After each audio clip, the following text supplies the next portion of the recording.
When the time came for the purification rites required by the law of Moses, Joseph and Mary took him to Jerusalem to present him to the Lord. As it is written in the law of the Lord, every firstborn male is to be consecrated to the Lord and to offer a sacrifice. In keeping with what is said in the law of the Lord, a pair of doves or 2 young pigeons. Now there was a man in Jerusalem called Simeon, who was righteous and devout.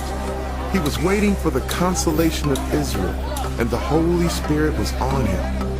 It had been revealed to him by the Holy Spirit that he would not die before he had seen the Lord's Messiah. Moved by the Spirit, he went into the temple courts.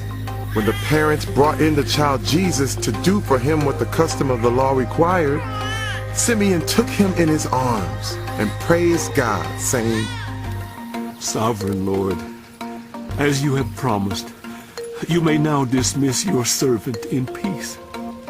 For my eyes have seen your salvation, which you have prepared in the sight of all nations, a light for revelation to the Gentiles and the glory of your people Israel. The child's father and mother marveled at what was said about him.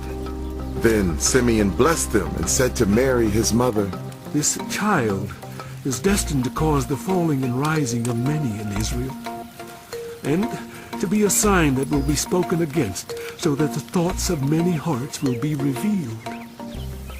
And the sword will pierce your own soul too.